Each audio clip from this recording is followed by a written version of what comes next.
Hey, what's up, mortals? It is Shara Zor-El here with a new video for you. Welcome to part 24 of What If Izuku Was a Stand User. For those of you keeping track, that is season 4, part 3. I just wanted to greet you guys by saying, sit back and relax. You guys are in for a treat. So, we begin. It was nighttime in the forest as the wild pussycats in Aizawa were standing with the students of Class A and B. Alright, everyone. Our bellies are full and the dishes are done. It's time for the test of courage. The students of Class A cheered at Pixie Bob's announcement, as they'd finally get to do something fun after 3 days of hard training. However, Aizawa shot down most of their excitement as he announced the students in his remedial class would be taking late-night classes instead. What? No way! Why? Aizawa silenced Ashido's whining by constricting her, stating that the training from her and the other failed students today didn't impress him. All except for one student. Bakugo, I've been keeping an eye on you these past few days, along with the effort you've put into your late-night studies. I think you've earned the right to be with the majority of the class tonight. Keep it up, and I'll no longer keep you in my remedial group. Bakugo hid a smirk on his face, but was secretly happy he finally caught a break after all these days of training. As Eraserhead took his students back to the camp and the Class B students took their place in the forest, Pixie Bob explained the rules to the test of courage and had Class A draw lots to see who would be paired up with who for the challenge. Midoriya grabbed the number 2 for the challenge, meaning he would be in the second group going into the forest. As for who his partner would be, you may ask? By the sheer odds of probability, he was paired up with Bakugo, and Kacchan was not happy. Oh, no, no, no, no, no, no! The blonde teen vented. Alright, everyone happy with their groups? Pixie joyfully asked as Bakugo yelled an additional, No! Angry for a replacement, he laid his eyes on the first person in his vision that wasn't Midoriya or Todoroki. Tail, train with me! I am not doing this challenge with Deku! Bakugo demanded, grabbing Ojiro's shoulder. The fellow blonde didn't respond to his demand as Midoriya anxiously spoke up. Pixie Bob? If it's okay, could I get someone else? I think it'd be best if I didn't do this with Kacchan. The blonde pussycat didn't know what the problem was with Midoriya and Bakugo teaming up until Ragdoll used her quirk on both the boys and whispered into Pixie's ear about their long-time beef that could boil over if they were to pair up. Normally, Pixie wouldn't care, but she didn't want any potential fights breaking out tonight and decided to give the stand user the go-ahead to pick a replacement. Wait, Pixie! If Midoriya can choose a new partner, can I switch with Todoroki? Please let me go into the forest and Yaoyorozu, Todoroki! I'll do whatever you want, I promise! Shoto and Pixie quickly shot down his request, remembering his questionable behavior over the past few days towards the girls. As Mineta hung his head in shame, Izuku looked at the students around him to find someone to team up with. It took about 5 seconds, but Midoriya laid his eyes on the perfect person to partner up with. Okay, I made my choice. I want to pair up with Hagakure. Most of the students looked at Midoriya with surprise at his choice. Out of all the students he could have chosen, he went with one of the last people most would have thought he'd have chosen. Especially considering he and Hagakure had never had a serious conversation with one another before this night. Huh? Wait, you want to partner up with me, Midoriya? Really? You don't want to go with someone you're closer with, like Jiro? Yeah, I'm sure. It's just... Well, there's something I've been wanting to talk to you about for a while now. I couldn't get the chance to do it over the past few days, so I was hoping I could tell you during this challenge. Would you be okay with that? That statement got most of the other students to raise a couple of curious eyebrows as to what Midoriya was up to. Uraraka looked the most suspicious at his request, hiding feelings of upsetness in her, while Mineta looked at the greenette mouth agape with his eyes almost bulging out of his head. Jiro, however, was the only one that understood what Midoriya was actually up to and encouraged Hagakure to team up with her green-eyed classmate. Oh, okay, Midoriya, sure. I'll partner with you. Let's do it. Shortly after, Mandalay used her quirk to inform those in the forest that the challenge had begun, as Ojiro and Tokoyami left first, with Midoriya and Hagakure following them 2 minutes later. However, as the test began, the League of Villains looked over the forest, knowing it was time to strike. Dabi, who would be leading the assault, had some words to say to the group before they began.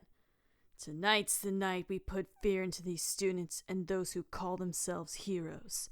We hit them hard and with no mercy. You all know the names on the kill list. Akira, you and the other stand users find this Midoriya kid and deal with him. Also, don't forget the name Shigaraki and his doctor friend want captured alive. The others are just meaningless sheep. They get in our way, kill them, cripple them, do whatever you want. Just remember what we're here for. Alright. Let's begin. About 6 minutes passed as Midoriya and Hagakure just passed the halfway point where Ragdoll was. Midoriya was doing fairly well as he was scared by only one of the groups, while Hagakure was spooked by everyone they came across. The one that got Hagakure the worst was the last bunch they crossed, where Hagakure screamed her lungs out and Tokage's seemingly decapitated head rolling onto the path, along with her headless body popping out of the bushes, flailing her arms around like a zombie. Brains. A sight that still lingered in Hagakure's mind. Oh man, that Tokage girl got me good, Midoriya. I mean, that dark-haired girl that popped out of the ground was scary, but that headless thing was the worst! Hagakure ranted. I'm sorry if I'm ruining this challenge for our class, Midoriya.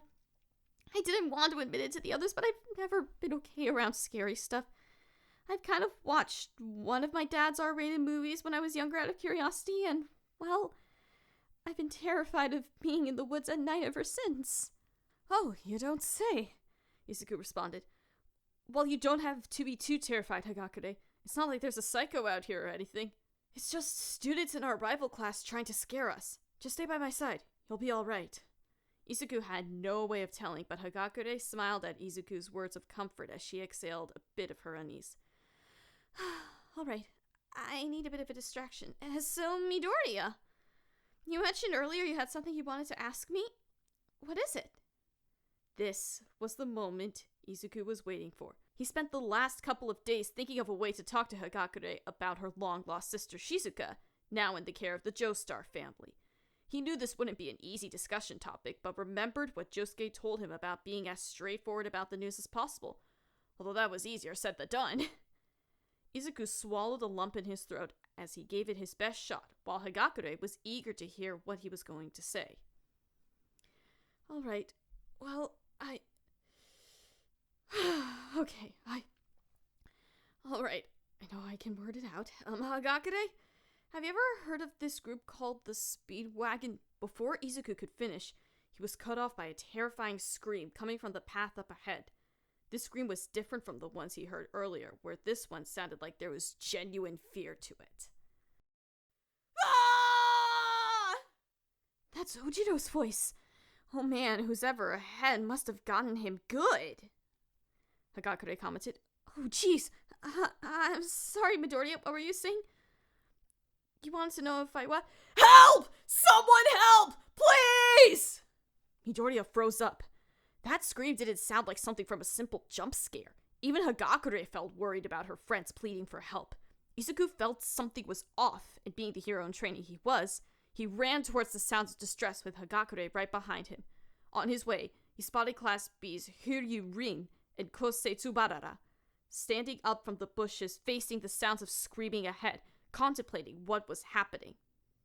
A second later, a pinkish fog entered the space as the brown-haired Class B student dropped to the ground a second later from the unknown gasp. Tsubarara! Rin quickly deduced the fog had to be poisonous and covered his mouth, as Midoriya and Hagakure did the same before they ended up like the solid air breather. This was the moment Midoriya knew something was seriously off. Hey, what's going on? Is this gas a quirk that someone in your class has? Rin quickly answered no as another scream came from the path ahead with the sound of footsteps. After a few seconds, Rin spotted something that made them react in terror. They spotted Ojiro covered in blood with about 6 lacerations in his torso, his tail messed up, and his left arm bleeding out as his hand was completely missing. Ojiro! Oh my god! Rin covered his mouth at the sight like he was gonna puke. Midoriya, however, rushed to Ojiro as he fell onto the ground in pain. Ojiro! What the heck happened? He looked up at Izuku and tried to muster out what he could. Villain. There's a villain here. Tokoyami. Tokoyami? What about Ojiro! The tail student fainted as Hagakure screamed to Ojiro to wake up, but he didn't. This was bad. Midoriya thought about running back to the camp with everyone to get help, but Tokoyami was somewhere ahead in potential danger. In the heat of the moment, he did the only thing that came to his mind. Hagakure! Rin! Take Ojiro and get Ragdoll! I gotta find Tokoyami! Hagakure told Midoriya to wait, but his hero instincts made him rush ahead without hesitation, leaving a panicked Toru with Hiryu Rin as they took Ojiro back to Ragdoll. As he rushed ahead, the only thing on Midoriya's mind was how terrible Ojiro looked and whether or not he was going to survive his injuries. The greenette shook the thought from his head as much as he could and focused on finding Tokoyami. A moment later on the path, he spotted a figure in a black full bodysuit kneeling on the ground. The body turned its head towards Midoriya as the man's mouth and most of his suit were bloodied up. As the figure got to his feet, Midoriya got a better look as to what was in front of him, spotting Ojiro's severed hand that looked like it was viciously hacked and gnawed on. A sight that made Midoriya physically sick and angry at the same time. You... Shigaraki told me about you. Midoriya. Midoriya's eyes widened as the villain knew who he was. Shigaraki wants you dead. And your stand. I want more fresh meat! Wait, stand? Midoriya nervously repeated. Oh no. Don't tell me. Meanwhile, Tiger and Mandalay were in a crucial situation of their own. Their teammate Pixie Bob was ambushed and fell victim to the quirk of Big Sis Mag, who had her head pinned to the ground with another villain, Spinner, introduced themselves to the heroes. I could crush this little cat's head so easily, Magnus stated. How about it, dear? Should I put this kitty down? Now, Big Sis Mag, let's not be so ruthless. Remember, choosing who lives and dies is the key to following Stain's ideology, Spinner reminded, standing between the villain and the heroes. Besides, you know what we're here for. We're here to bring that blonde-haired child back with us alive. Tiger, Mandalay, Mineta, and Shoji both looked at Aoyami and Bakugo, who were the only 2 blondes in the group. I'm not talking about the French-looking one. We're here for him. Bakugo blinked in surprise as Spinner pointed his finger at him. Katsuki Bakugo, I assume. The one who came in second at the sports festival. Our leader has ordered us to bring you in alive. And one way or another, we intend to fulfill his request. The villain drew a piecemeal longsword from his back as Tiger stepped in front of Bakugo. I don't know how you villains found this place, but get this! As long as I stand, you will never take our students from us! Claws grew from Tiger's paws as he got into a battle stance, ready to fight as Mandalay used her quirk to warn everyone what was happening. Everyone! We're being attacked by 2 villains. It's likely there are more coming. Everyone should return to camp and regroup. Do not engage any villains you come across. Mandalay ordered the 4 nearby students to retreat to the camp while she and Tiger held the villains off. However, Bakugo blasted forward, shooting himself into the air towards the villains, while the pussycats panicked at Bakugo's foolish ruthlessness. You League of Bastards came all this way to kidnap me, huh? Bakugo yelled as he dive-bombed the villains. You wannabes must be a bunch of idiots if you think I'm gonna come quietly!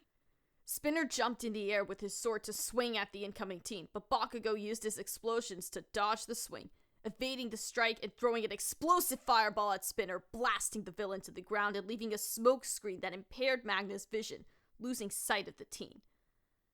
Magna panicked, thinking she would get ambushed, and decided to use her quirk to kill Pixie Bob, but then, too slow! Tiger used the opening to blitz Big Sis Mag and hit the villain in the stomach, knocking her back as Tiger went on the offensive, with Mandalay going after Spinner. Bakugo? What the hell are you thinking? Mandalay telepathically asked the boy using her quirk. Pixie could have been killed just now. I told you to leave this to me and Tiger. You and the others need to get back to the camp. Please. We'll handle this. Bakugo, you heard what they said. They're here for you. We gotta get you back to the camp. Mineta pled as he and the other students tried getting Katsuki to retreat to the camp. Back off, you damn bedwetter! I know what these bastards said. I'm not running away. You and the others want to leave? Have at it. But I'm staying here. I'm gonna roast these villains just like the ones I fried at the USJ. I'm done looking pathetic! Kota was at his secret hideout pondering something Mandalay told him about how a hero would make him change his view of the world. His reminiscence was halted as he smelled something burning. He looked up and noticed parts of the forest on fire with blue flames and a pinkish fog-like gas in the forest. Kota didn't know what was going on. His first thought was that one of the students may have accidentally started a forest fire of sorts, but he had no idea. Seconds later, he heard an engine coming his way from around the cliff's corner as a dirt bike appeared around the corner, with no rider on board. Kota was spooked at the sight of a riderless dirt bike coasting up the cliff. He thought it had to be a quirk of some sort, but in actuality, it was Akira Otoishi's stand, Red Hot Chili Pepper, using the battery of a dirt bike to move into the camp. He planned on using the cliff to scout out the area, but immediately noticed the lone child. Huh? Why the heck is some kid up here? The stand asked itself. Little guy looks to be 8 years old. No way he's a UA student. Oh no, don't tell me there's elementary kids down there at the crossfire. Damn it! Kota curiously approached the bike, but the bike's engine revved, spooking the child back before he got too close. Just then, in the space between the boy and the bike, something was being etched into the rocky ground, as if someone was trying to make a message to warn the child. After several seconds, the sound of scratching stopped, and the bike rode off down the cliff towards the conflict below. As the bike rode off, Kota walked up to the spot that was being scratched, noticing words written on the ground.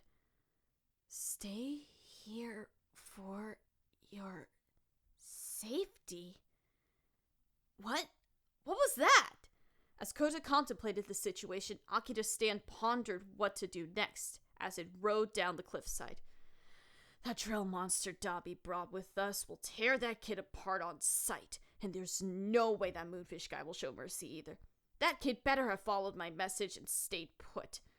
I gotta get to this Midoriya kid before the other stand users get to him. Based on what I saw from him during the sports festival, he won't stand a chance against the others, especially that Toga girl and her stand.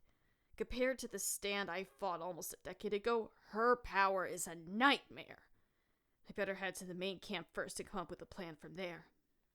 Elsewhere, Midoriya was facing an approaching Moonfish as he just got Mandalay's message and that he shouldn't engage any foes they come across. But Midoriya remembered something Josuke told him over the phone during his trip to the mall. Midoriya, in the future you're going to cross paths with other stand users, whether you like it or not. I understand you heroes and training types have to follow these ridiculous self-defense rules, but you're gonna have to throw that rule out the window, kid. If you're in a situation where you and your friends are being attacked by a stand user, you need to do whatever it takes to take them down. Anyone that doesn't have a stand will be at a major disadvantage they can't comprehend. It's either them or you and anyone you're close with. Remember that. Izuku knew there might be repercussions for what he was about to do, but he stepped forth, readying himself to fight the threat before him. Before his stand could come out, Moonfish's teeth shot out at his prey as the boy's stand grabbed its user and threw him out of the way as the blades grazed Izuku's leg, causing a painful howl to come from the boy. Moonfish's blades extended further towards the green end, only for Izuku's stand to punch rush the metal blades, shattering the teeth as the cannibalistic villain yelled in anguished pain. The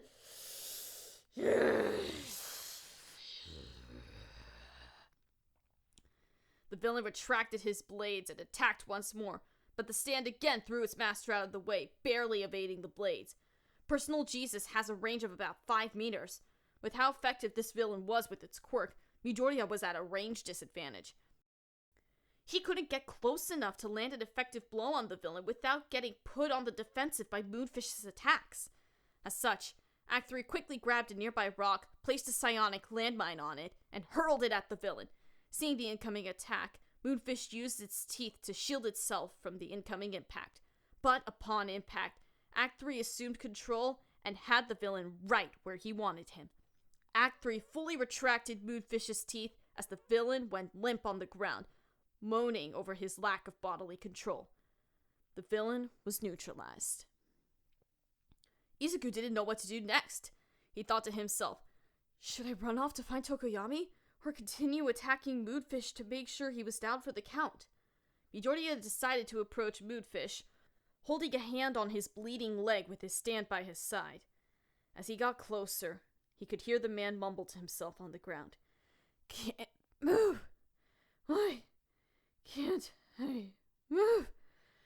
Midoriya, you will not stop me!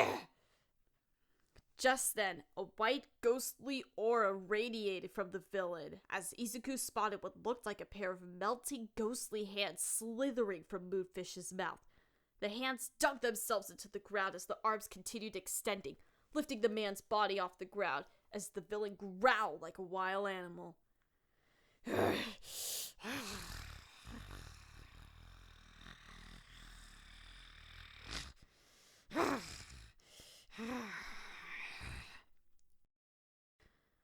What does this guy have? 2 quirks? What kind of... Wait.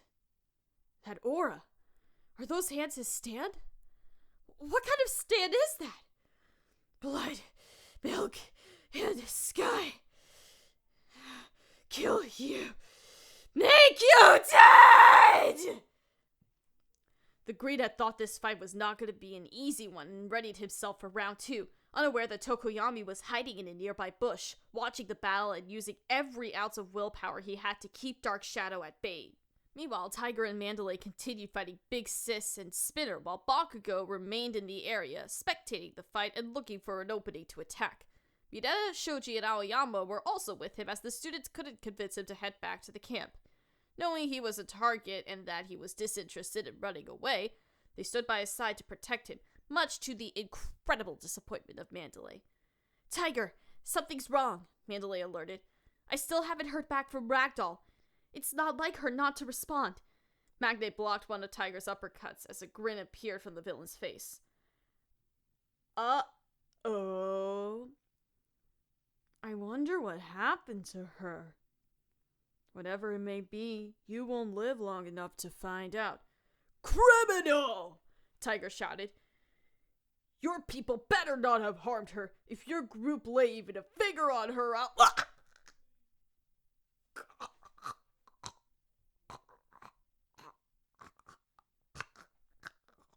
Tiger's promise was cut brutally short as, without warning, a deep hole was punched through Tiger's chest as blood and chunks of muscle shot out from his back. Bakugo and his classmates reacted in shock from the fatal blow, while Mandalay turned her head and gasped at the sight of Tiger coughing up blood and barely able to stand as he cried out a "No!" The heroes had no way of knowing, but Big Sis Magne brought out her stand to finish her opponent after growing bored of teasing her opponent. Sorry, pussycat. Normally I love me a drawn-out fight, but I'm in a rush, and I got bigger fish to fry than feral cats.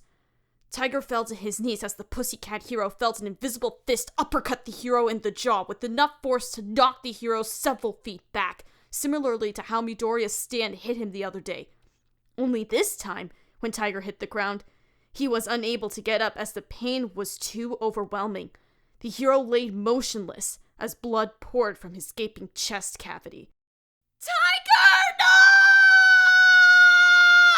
no! Spinner rushed the woman, sword in hand, with her guard down, slicing Mandalay in the stomach and her upper chest with 2 hard swings, causing the woman to fall to the ground in excruciating pain.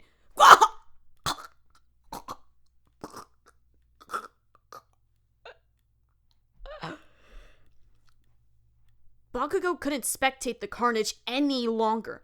In a fit of rage, he targeted Tiger's killer, ready to one-shot the villain as he blitzed his target with Shoji trying to stop the boy's assault. Bastard! I'll kill you! Magne's stand punched Bakugo in the gut hard enough to make the boy almost vomit, bringing Katsuki's rampage to an instant stop as Magne's stand slammed his head into the ground. Shoji rushed in to take down the villain, but Magne used her quirk to levitate the boy into the air and shot the Duplo Arm team back towards Mineta and Aoyama with a hard thud to the ground. You're lucky my boss wants you alive, kiddo. Otherwise I'd have to put you down, too. Magne knocked Bakugo out with a blow to the head. Mineta and Aoyama shook in fear at how bad things went south within 15 seconds as Mineta turned to the French student. Aoyama! Do something! Shoot him with your laser! Aoyama didn't do a thing as sheer dread took over the boy as he covered his mouth at the sight of the now dead Tiger and wounded Mandalay. Aoyama! My quirk isn't meant for combat like yours is! These guys will kill me if I fight them! Also, my arm isn't at 100% right now! Your stomach laser's the best thing we got right now! Use it! Aoyama shook with tears in his eyes. His anxiety was the most extreme it's ever been in the boy's life as he witnessed everyone before him either dead, wounded, or unable to stop the threat in front of him. Deep down, he wanted to save his classmates and the pro heroes. But he couldn't. I can't. I'm sorry. I can't fight these people. Aoyama stepped back and broke down as mortified tears and hints of snot ran down the boy's face. A sight that made Spinner visibly angry. Look at you two.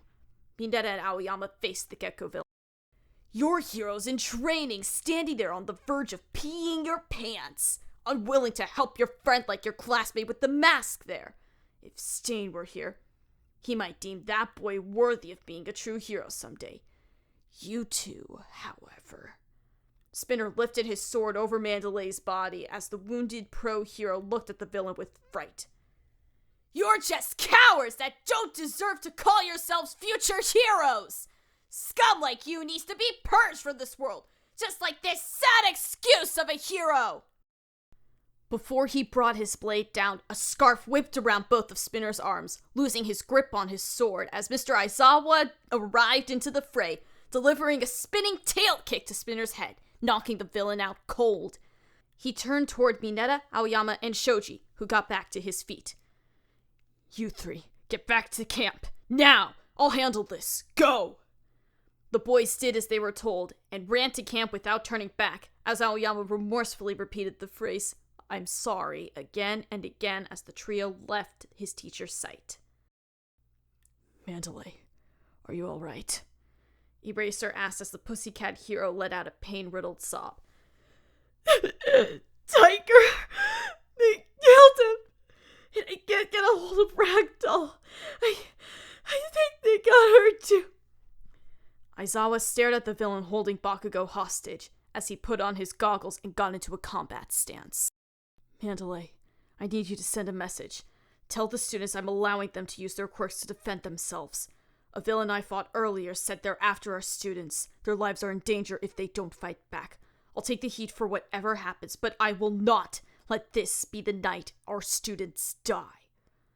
Mandalay stared at Aizawa, wondering if he knew what he was doing, but quickly agreed that this was a life-or-death situation. The wounded pussycat nodded at Aizawa's request and used her quirk.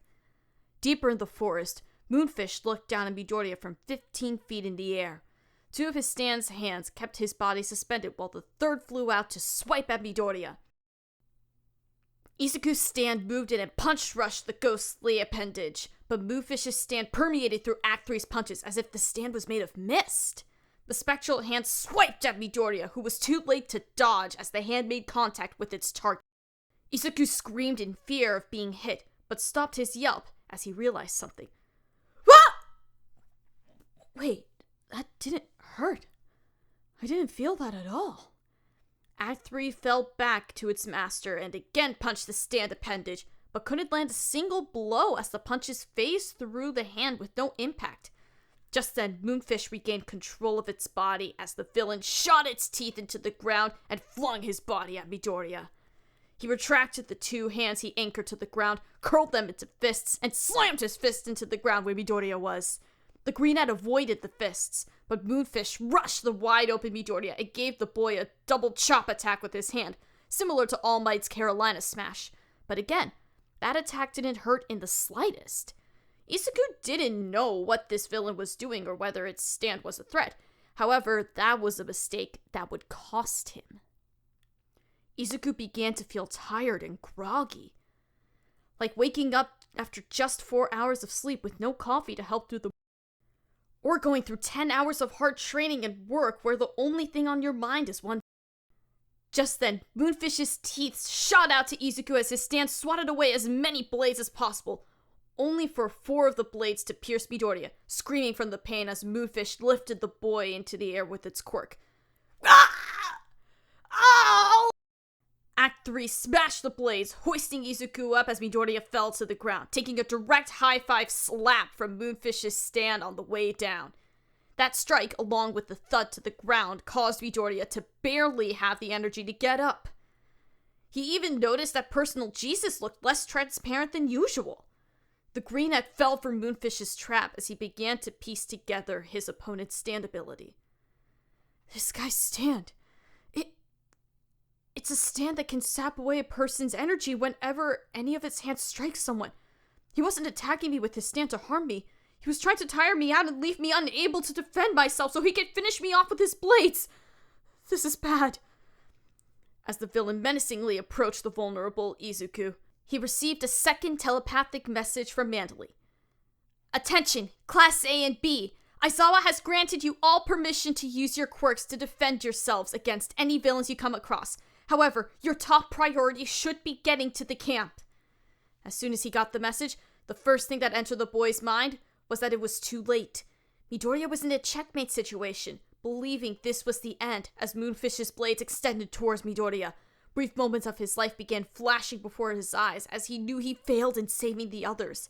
He barely had the strength to fight with his stand as it was barely visible at this point.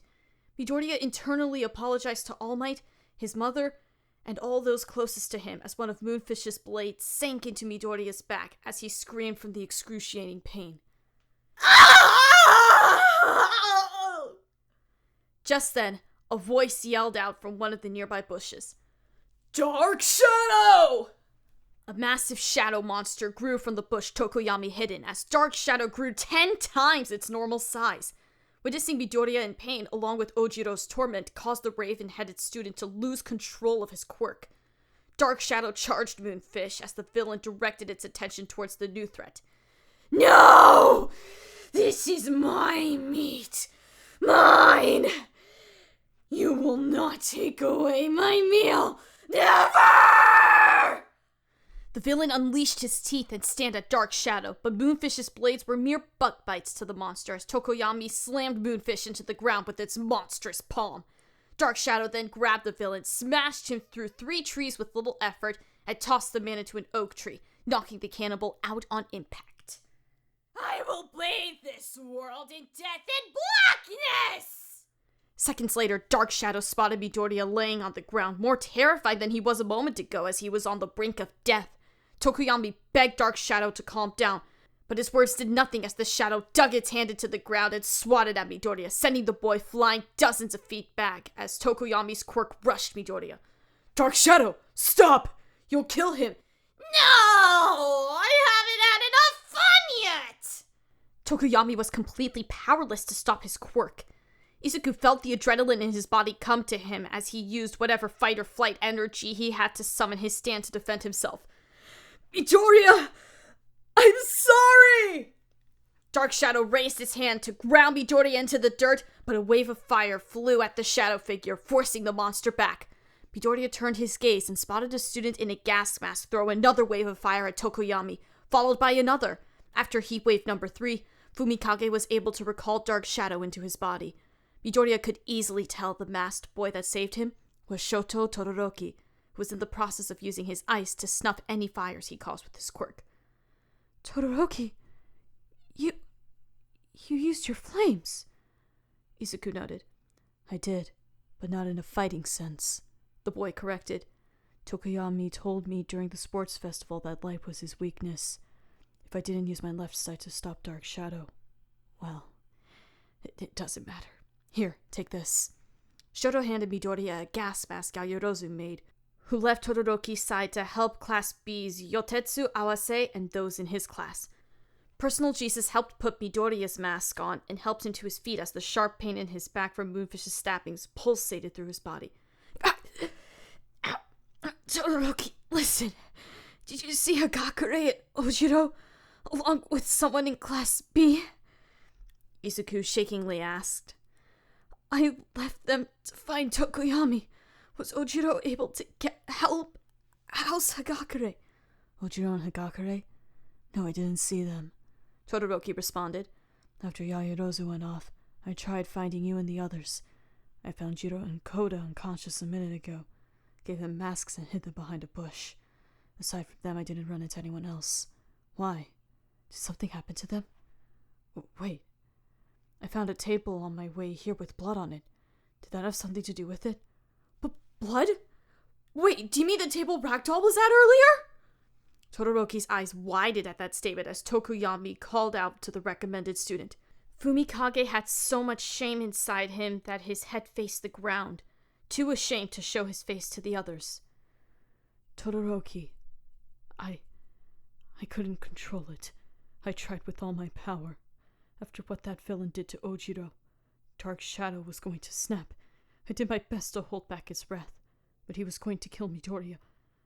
I lost control, the boy guiltily muttered. He was going to continue, but Shoto cut him off. Tokoyami, it's okay. You didn't mean to hurt Midoriya. It's all right now. Midoriya's fine, and Dark Shadow's under control. Todoroki's words did little to ease Tokoyami's guilt. He felt so much remorse, he planned to apologize to Izuku in full dogzina, only to find that he was no longer around. Todoroki yelled out to Izuku, but he didn't respond. During Tokoyami's explanation, Midoriya ran off in a full sprint back to the camp. In his mind, he just now realized he'd left Hagakure, who had a fear of being alone in the forest, leaving her with Class B's Rin and a bleeding Ojiro during a villain attack. Also based on Todoroki's description, Ragdoll was attacked either before or as Hagakure and Rin got to her. Meaning either Ojiro was still out there somewhere with a terrified Hagakure bleeding out, or they were attacked alongside Ragdoll. Izuku followed the path back to the camp, hoping for Hagakure and Ojiro's safety, along with the other students across the forest.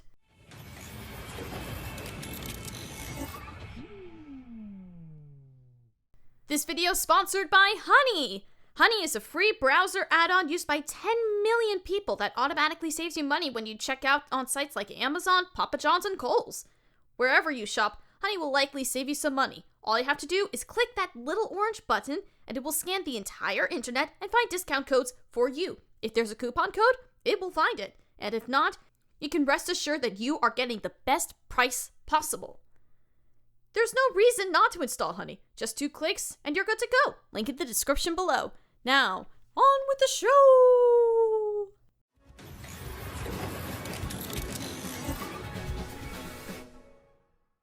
Elsewhere, Aizawa was continuing his one-sided brawl against Big Sis Magne.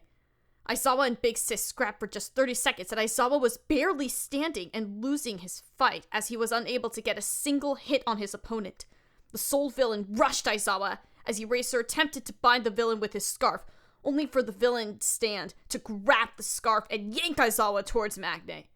His stand punch rushed the hero, leaving welts, bruises, and lightly fractured bones all over the teacher's chests and arms. With the final hard punch, Aizawa was shot to the ground, completely out cold. With all her opposition defeated, Magne took a moment to look around and smile in pride at what she had done. Magne walked over, picked up Spinner with just one arm, then lifted Bakugo with the other while using an earpiece to notify the others that she had their target and was heading to the rendezvous. However, just as Magne would make her approach, she heard another pair of footsteps approach.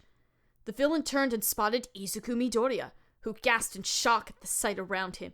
Midoriya grinded his teeth at the sight of how bad the situation looked. Kacchan, Pixie Bob, and Aizawa were out cold, Tiger was dead, and Mandalay was bleeding. Speaking of which, the wounded pussycat spotted Izuku and used her quirk on the boy. "Midoriya, get out of here!" Mandalay pled. "This villain's too strong! He'll kill you! Don't make the same mistake Bakugo did! Please, run!" Midoriya wasn't focused on her instruction as he was honed in on the villain facing him with Bakugo on her shoulders. He knew he was going to get a major earful from Aizawa and the pussycats after this was over, but Izuku stepped forward towards Magne. "Hey! Put Kacchan down!" "Midoriya, goddammit, no!" "Kacchan?" Magne turned her gaze towards the teenager she was carrying. "Ooh, is this young man a friend of yours? Oh my luck has been great this evening.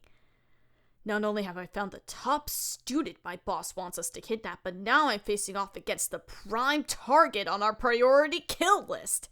Looks like little old me's doing most of the work this evening. I'll have to ask for a big bonus once I'm done here. Funny, one of the other stand users in my group was supposed to be the one to dispose of you, but it looks like I got to you first. Guess it falls on me to do the dirty work for him." Midoriya heard the villain's words. He said another stand user was somewhere out there hunting him. Was it Moonfish or someone else? He couldn't tell, but this villain knew about stands, and Izuku knew what that meant. "Wait, you're a stand user too?" "You know it, young man," Magne answered as he put down Bakugo and Spinner. "And I know you have one as well. I saw it during the sports festival. You called it Personal Jesus Act 2, if I recall. I couldn't see it at first, but after I acquired my stand, I rewatched your fights and saw it clear as day. I'm guessing you're here to beat me and save your friend with that pathetic bug stand of yours, right?" "That's rich. Here, let me show you what a real stand looks like." A pinkish-colored aura surrounded the villain as Midoriya spotted a dark figure appear from behind Big Sis, walking around its master as the stand's singular eye remained locked on Izuku.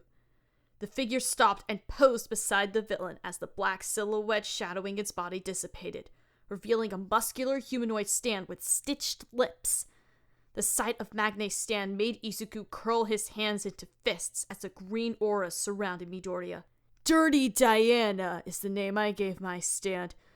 Knowing how pathetic your personal Jesus is compared to my Dirty Diana's power, I wager this will be a one-sided slaughter in my favor. So enjoy this moment while you have it, dear Midoriya, 'cause after my stand breaks you, I'm going to enjoy hearing you squeal for mercy as I crush your head under my size 16 boots. Let's go." And we're ending on a cliffhanger. I am so sorry, guys, but thank you so much for sticking around. I really, really hope you enjoyed it.